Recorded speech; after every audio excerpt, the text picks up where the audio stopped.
தமிழகம் எங்கும் Max Gold cash for your gold. Max Gold நீங்க தங்க மட்டும் இல்லைங்க, பிளாட்டினம், டைமண்ட், சில்வர், ரூபினி எதை வேணாலும் விற்கலாம். உங்களுக்கான பணம் ரொக்கமா கையிலயோ இல்லைன்னா பேங்க் அக்கௌண்ட்லயோ உடனடியாக செலுத்திடுவாங்க. மார்க்கெட் மதிப்பை விட 100 ரூபாய் ஒரு கிராமுக்கு உங்களுக்கு கூடுதலாக கிடைக்கும். தமிழ்நாடு முழுக்க டோர் ஸ்டெப் சர்வீஸும் இவங்க ப்ரொவைட் பண்றாங்க. உங்களுக்கு கோல்ட விற்கணும்னு அதுக்கு ஒரே ஒரு பெஸ்ட் பிளேஸ் மேக்ஸ் கோல்டு தான். கால் 04445454545.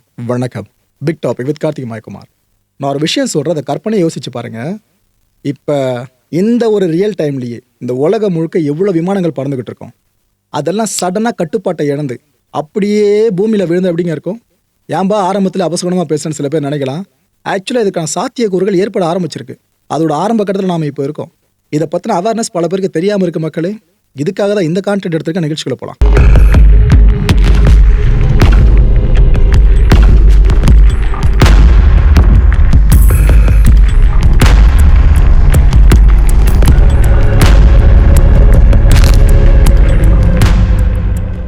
விமானம் பற்றி தானே சொன்ன இன்ட்ரோவில், அந்த விமான கதைக்கு வருவோம். அதுக்கு முன்னாடி நீங்கள் தெரிஞ்சிக்க வேண்டிய முக்கியமான விஷயம் இருக்குது.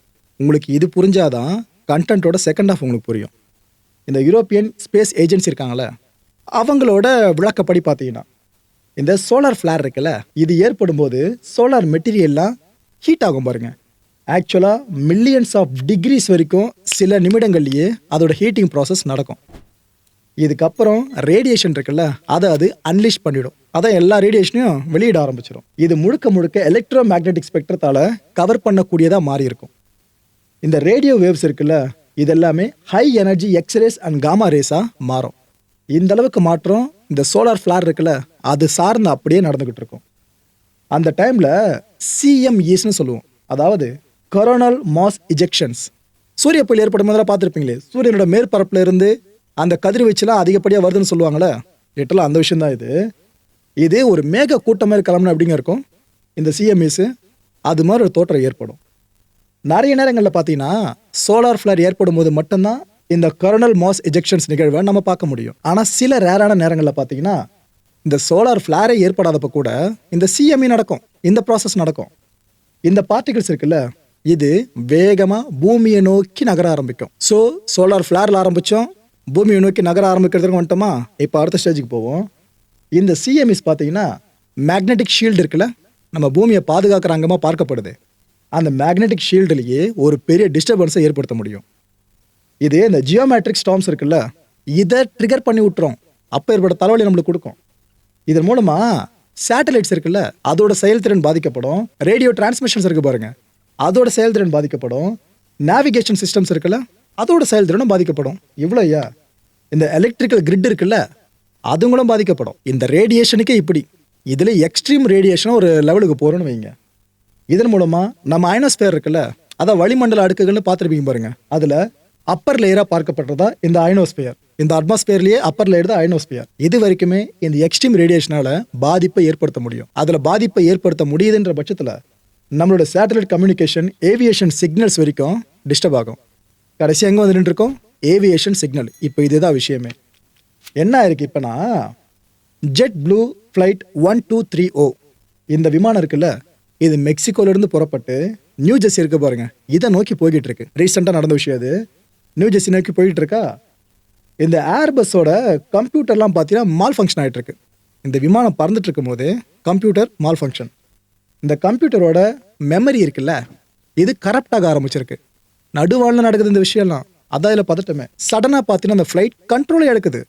இந்த ஆட்டோ பைலட் மோடுன்னு சொல்லுவாங்கல்ல, அதுக்குள்ளே போகிறத ஒட்டியே டேட்டா வேறு மிஸ் ஆகிருக்காங்க. பைலட்ஸ்க்கு ஒன்றுமே புரியல, என்ன இது வித்தியாசமாக நடக்குது அப்படின்னு சொல்லிட்டு. இந்த பிளேன் பார்த்தீங்கன்னா சடனாக ஆல்டிடியூடை லாஸ் பண்ணுதுங்க. அதாவது 100 ஃபீட் வரைக்கும் 7 செகண்டில் அது கீழே வந்துருச்சு. எந்த அளவுக்கு வேகமாக நடந்திருக்குல்ல. இப்படி சடனாக ஒரு பிரேக் போட்டு எப்படி இருக்க வாகனத்தில் போகும்போது அந்த விஷயம் மேலேருந்து கீழே வர மாதிரி அப்படிங்க இருக்கும். கற்பனை பண்ணி பாருங்க, 7 செகண்ட்ஸில் 100 ஃபீட் வரைக்கும் சடனாக கீழே வந்திருக்கு. ஸோ பைலட்ஸ்க்கு ஒன்றும் புரியலையா என்ன நடக்குது, ஏன் நடக்குதுன்னு. பிகாஸ் டெக்னிக்கல் கிளிச்ன்ற விஷயம் கிடையாது. எல்லாம் பர்ஃபெக்டாக பார்த்து தான் விமானத்தை எடுத்திருக்காங்க. அதை தாண்டி இப்படி நடக்குது. அவங்க கண்ட்ரோலே மீறி, ஆட்டோ பைலட் கண்ட்ரோலே மீறி இது போல விஷயம் நடக்குது. அவங்களுக்கு ஒன்றுமே புரியல. இதுக்கப்புறம் ஒரு வழியாக ஃப்ளைட்டை சேஃபாக லேண்ட் பண்ணால் போதும்ன்ட்டு அவங்க எல்லா முயற்சியும் எடுக்க ஆரம்பிக்கிறாங்க. விமானம் டைவர்ட் பண்ணப்படுது. எமர்ஜென்சி லேண்டிங்கை ஃப்ளோரிடா இருக்குல்ல, அங்கே மேற்கொண்டிருக்காங்க. 15 பயணிகள் வரைக்கும் ஹாஸ்பிட்டலைஸ்டு. நல்ல வேளை யாருக்கும் உயிர் சேதம் ஏற்படலை. சின்ன சின்ன காயங்களோடு அந்த 15 பேரை ஹாஸ்பிட்டலைஸ் பண்ணியிருக்காங்க. என்ன இது வினோதமா நடந்திருக்கு அப்படின்னு சொல்லிட்டு இந்த விமானம் இருக்குல்ல, இதோட எல்லா சாதனங்கள் சார்ந்தும் தீவிரமான ஆய்வுக்கு உட்படுத்துறாங்க ஏர்பஸ். இந்த ஆய்வுல பாத்தீங்கன்னா இந்த ELACன்னு சொல்லுவாங்க விமானத்துல இருக்கிறதா, அதாவது எலிவேட்டர் ஏலிரான் கம்ப்யூட்டர்னு சொல்லுவாங்க. இது ஆக்சுவலா மேஜர் காம்போனன்ட்டுங்க. இந்த பிளேனோட ஆல்டிடியூட் கண்ட்ரோல் சர்ஃபேசஸை ஃபுல்லா மேனேஜ் பண்ற முக்கியமான காம்போனன்ட் இந்த ELAC தான். அப்பே ஏற்பட்ட காம்போனன்ட்ல பாத்தீங்கன்னா ஏதோ ஒரு விஷயம் நடந்திருக்கு. ஆனா அந்த டெக்னிக்கல் ரீச்சா அதை கொண்டு போயிடாதீங்க. வெளியிலேருந்து வந்திருக்கு எக்ஸ்டர்னல் ரீசனால இங்க சேஞ்ச் ஓவர் நடந்திருக்கு. இந்த சேஞ்ச் மூலமா தான் பிளேனோட அந்த பாதை இருக்குல்ல, அது எதிர்பார்க்காத வகையில மாறி இருக்கு. இப்ப ஏற்பட்ட விஷயம் நடந்திருக்கு. எக்ஸ்டர்னல் ஃபேக்டர்னு சொன்ன பாத்தீங்களா, அந்த ஃபேக்டர் வேற எதுவும் கிடையாதுங்க. சோலார் ஃபிளேர்னு முதல்ல சொன்ன பாருங்க, அதுதான் இந்த ரேடியேஷன் இருக்கு பாத்தீங்களா, அதனால ஏற்பட்டிருக்க மாற்றமா இது. இதை பத்தி நம்ம இதுக்கு முன்னாடி கேள்விப்பட்டிருப்போமா? இப்ப கண்ணு முன்னாடி நடந்திருக்கு பார்த்தீங்கன்னா இப்ப ஏற்பட்ட விஷயம். இதே சூரிய புயல் ரொம்ப பெரிய அளவுக்கு எக்ஸ்ட்ரீம் ரேடியேஷன்ஸை இங்க வெளியிடுதுன்னு வைங்க, ஏர்த்தை நோக்கி அந்த அளவுக்கு வருதுன்னு வைங்க, அப்ப எவ்வளவு விமானங்கள் இது மாதிரி நடுவான்ல செயல் எடுக்கிற வாய்ப்பு இருக்கு. நம்மளோட போயிங் என்னாச்சு கதை தெரியல இந்தியாவில். ஆக்சுவலாக அதுக்கு இது போல சோலார் ஃபிளேர்னு எந்த ஒரு தியரியெல்லாம் கொண்டு வரல. அவ்வளோ தூரம் ஆல்டிடியூட்ல மேலே போகாது. இது வரைக்கும் என்னதான் ஆச்சுன்னு தெரியல, விசாரணை மட்டும் பண்ணிக்கிட்டு இருக்காங்க. ஒரு விபத்தை பார்த்தே நம்மளுக்கு ஒரு மாதிரி உடஞ்சு போயிட்டோம், அதனால் இப்படிலாம் நடக்குது அப்படின்ட்டு. உலகம் முழுக்க இது போல சோலார் ஃபிளேர் மேலே பழிய போட்டு ரேடியேஷனால தான் இப்படி நடக்குதுன்ற விஷயம் அதிகரிக்க ஆரம்பிச்சா என்ன ஆகும் யோசிச்சு பாருங்க. விமானத்தில் அதுக்கப்புறம் போக நம்மளா தைரியமாக இருப்போமா? பயத்தோட உச்சத்தில் இருப்போம். அது போல நிலைமையோட ஆரம்ப புள்ளி மாதிரி தான் இந்த விஷயம் நடந்திருக்கு. இப்போ இந்த ஏர்பஸ் இருக்குல்ல, அவங்க தயாரித்த விமானம் தான் இது.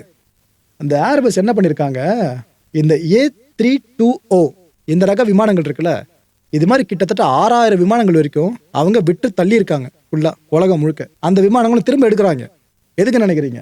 இந்த ஒரு விமானத்துக்கு வந்த பிரச்சனை அந்த விமானங்களுக்கும் வரலான்ற ஒரு பயத்துல தான் அவங்க எல்லாத்தையும் திரும்ப பெற்று சில வேலைப்பாடுகளை பண்ணி கொடுக்க போறாங்கன்னா. இந்த ரெகுலேட்டர்ஸ் இருக்காங்களே, அந்த அதிகாரிகள் என்ன தெரியுமா சொல்லிட்டாங்க, இல்லைங்க ஒரு விமானம் சும்மா விட்டுற முடியாது, நீங்கள் இந்த ரகத்தில் விமானங்களை வச்சுருக்கீங்க எல்லாத்தையும் நீங்கள் திரும்ப ரீகால் பண்ணுங்கள், பண்ணிவிட்டு அதுக்கப்புறம் அதில் நாங்கள் சொல்கிற விஷயங்களை பண்ணி கொடுங்கன்னு சொல்லியிருக்காங்க ஏர்பஸ் நிறுவனத்துக்கு. அது என்ன விஷயம் தெரியுமா? இந்த சாஃப்ட்வேர் இருக்குல்ல, அதாவது பிளேனோட நோஸ் ஆங்கிள் ஆப்ரேஷன்ஸ் இருக்குது பாருங்க, விமானம் எந்த பக்கம் போகணும் திரும்பணும் இந்த விஷயங்கள்லாம் முடிவு பண்ணுறது, அதை ஹேண்டில் பண்ணுற சாஃப்ட்வேரை நீங்கள் அப்டேட் பண்ணுங்கள். அந்த சாஃப்ட்வேர் சார்ந்து எந்த அளவுக்கு ரிவிஷன்ஸ் பண்ண முடியுமோ நீங்கள் பண்ணியே தீரணும், கட்டாயமாக பண்ணியே ஆகணும் அப்படின்ற ஆர்டர் இஷ்யூ பண்ணிட்டாங்க. இதனால தான் ஏர்பஸ் கிட்டத்தட்ட 6000 விமானங்களை இப்போ ரீகால் பண்ணுறாங்க. ISRன்னு சொல்லுவாங்க, அதாவது இன்ஸ்டால் சாஃப்ட்வேர் ரிவிஷன்ஸ் சொல்லிட்டு. இந்த ப்ராசஸ் தான் இப்போ நடந்துகிட்டு இருக்கு. ஆக்சுவலாக இந்த ப்ராசஸ் ஒரு விமானத்துக்கு பண்ணி முடிக்கணும் அப்படின்னா 2 மணி நேரம் ஆகுங்க. 2 மணி நேரம் ஆகும். ஆக்சுவலாக இது மூலமாக இன்னொரு விஷயமும் நடக்கும். இவ்வளோ விமானங்களை நீங்கள் ஃபுல்லாக ஆப்ரேஷனை ஸ்டாப் பண்ணிவிட்டு 2-3 மணி நேரம் வச்சு நீங்கள் இந்த சாஃப்ட்வேர் ரிவிஷன் சார்ந்த வேலையை பண்ணி கொடுக்குறீங்க அப்படின்னா விமான போக்குவரத்து பாதிக்கப்படுமா படாதா? பயணிகள் அவசரமாக வெளியில் போக வேண்டியவங்களாம் அங்கே கொஞ்சம் சிரமப்பட வேண்டியது இருக்கும்ல, அந்த நிலைமை வேறு இப்போ ஏர்பஸ் சார்ந்து இருக்கவங்க ஃபேஸ் பண்ண ஆரம்பிச்சிட்டாங்க. ஏன்னா ஒரே ஒரு ஏர்லைன் மட்டும் ஏர்பஸ் சார்ந்த விமானத்தை வாங்காது. உலகம் முழுக்க இருக்க பெரிய பெரிய ஏர்லைன்ஸ் கூட போயிங்லன்னு ஏர்பஸ்பா அப்படின்னு போயிட்டு வாங்கிட்டு போயிட்டே இருப்பாங்க. ஸோ இப்போதைக்கு என்ன நம்ம எக்ஸ்பெக்ட் பண்ணப்பட்டு இருக்கு, பிக்கஸ்ட் அப்டேட்டுங்க உலகம் முழுக்க இருக்க ஏவியேஷன் இண்டஸ்ட்ரி சார்ந்து வரும் நம்புறேன், வரணும். ஏன்னா இந்த விபத்தில் யாருக்கு எதுவும் ஆகலை. ஆனால் இது போல் ஏதாவது பெருசாக ஒன்று நடந்துச்சுன்னா ஆட்டோ பைலட் மோடும் பெருசாக எனபிள் ஆகாது, மேனுவலாக அதை கண்ட்ரோல் பண்ணலாம் பார்த்தோன்னா வேலைக்கு ஆகாது.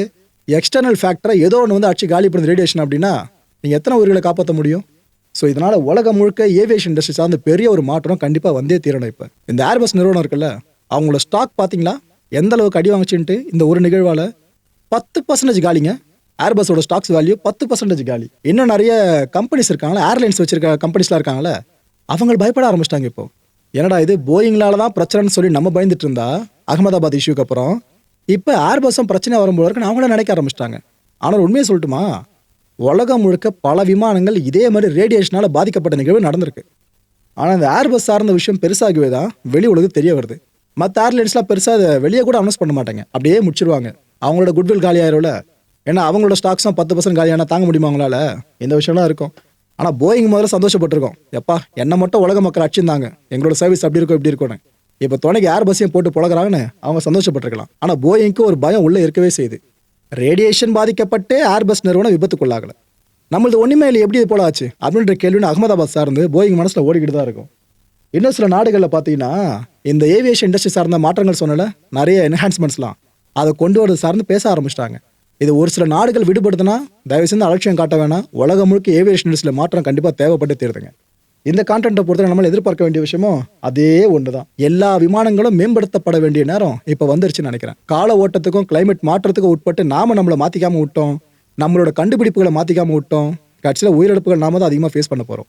அடுத்த நிகழ்ச்சி சந்திக்கலாம். நன்றி, வணக்கம். தமிழகம் எங்கும் Max Gold, cash for your gold. Max Gold நீங்க தங்க மட்டும் இல்லைங்க, பிளாட்டினம், டைமண்ட், சில்வர், ரூபினி எதை வேணாலும் விற்கலாம். உங்களுக்கான பணம் ரொக்கமா கையிலயோ இல்லைன்னா பேங்க் அக்கௌண்ட்லயோ உடனடியாக செலுத்திடுவாங்க. மார்க்கெட் மதிப்பை விட 100 ரூபாய் ஒரு கிராமுக்கு உங்களுக்கு கூடுதலா கிடைக்கும். தமிழ்நாடு முழுக்க டோர் ஸ்டெப் சர்வீஸும் இவங்க ப்ரொவைட் பண்றாங்க. உங்களுக்கு கோல்ட விற்கணும்னு அதுக்கு ஒரே ஒரு பெஸ்ட் பிளேஸ் மேக்ஸ் கோல்டு தான். கால் 04445454545. என் அன்பார்ந்த மாயம் ஸ்டுடியோஸ் நேயர்களே, மாயம் பக்தின்னு ஆன்மீகத்துக்காக பிரத்யேகமா ஒரு சேனலை கொண்டு வந்திருக்கோம். மறக்காம சப்ஸ்கிரைப் பண்ணி அந்த சேனலுக்கு உங்களோட ஆதரவை மனப்பூர்வமா தெரிவிங்க.